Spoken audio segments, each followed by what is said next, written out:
मुझे उम्मीद है कि इस शांति को हम बनाए रखें और कहीं भी कोई गलत बात नहीं होगी। आगे भी ये जो शक्ति है लोकतंत्र की वो हमारी शांति से हुई है, ना कि हमारे बाजुओं के बल से। उसके मुकाबले तो आपके बंदूकें हैं, मगर जो शांति की हमने ताकत दिखाए उसके मुकाबले कोई हथियार नहीं है। तो उसे बनाए रखें। अब जब आप महसूस कर रहे हैं कि आपकी जीत हुई, तो विजय में विनम्रता सबसे बड़ी बात है। वही आपके चरित्र को प्रदर्शित करता है, परिभाषित करता है। तो अब जब इस आंदोलन को जरूरत पड़े और कुछ आगे लेना हो या फिर अभी रोकना हो, जो भी करें बहुत ही शांति से करें। मैं ये उम्मीद करता हूं कि एक तरफ जब जवाबदेही हमें मिली इस बार की, तो अब सुधार पर काम करने की जरूरत है। केवल एक इस्तीफा से, रेजिग्नेशन से राष्ट्र नहीं बनता है।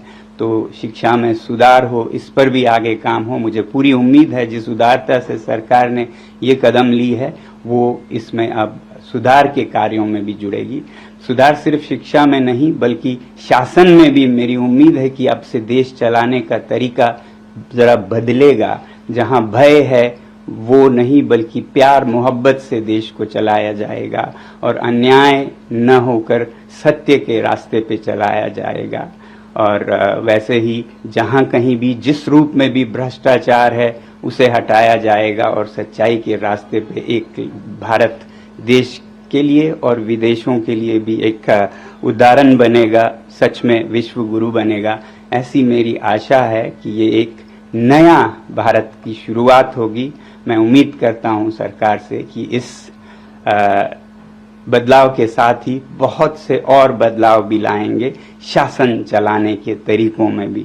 अब क्योंकि मैं लद्दाख से हूं और एक पर्यावरण कर्मी हूं, एनवायरमेंटलिस्ट हूं, तो मैं उम्मीद करूंगा सरकार के से कि जो लद्दाख के पहाड़ों को संरक्षित करने की, वहां के लोगों को लोकतंत्र देने की प्रक्रिया चली है, उसे भी बिल्कुल ईमानदारी से चलाया जाए। उसे कमजोर करने की कुछ कोशिशें हो रही हैं, वो सब छोड़कर जनता के साथ प्यार मोहब्बत से मिलकर हम सीमाओं को सुदृढ़ और शांत बनाएं, विकास के रास्ते पे लें। तो लद्दाख में बहुत ही ईमानदारी से लोगों के साथ ये प्रक्रिया जारी हो। बल्कि हमारे पड़ोसी राज्य जम्मू कश्मीर में भी, जहां भी लद्दाख में हो, जम्मू कश्मीर में हो, जो लोगों से वादे किए हैं स्टेटहुड के, लोकतंत्र की, वो वहां भी बहाल हो, ये हमारी उम्मीद है। ये तो मैं अपने हिसाब से कह रहा हूं क्योंकि मैं उस इलाके से आता हूं। तो बाकी देश में शिक्षा में खासकर सुधार हो, बदलाव हो। किसी भी बच्चे को, किसी भी अभिभावक को जो इन बच्चों को गुजरना पड़ा उसमें न गुजरना पड़े। मैं आभारी हूं पूरे देश का और युवा पीढ़ी का और सरकार का भी बहुत बहुत धन्यवाद। एबीपी आनंद एगिए थाके, एगिए राखे।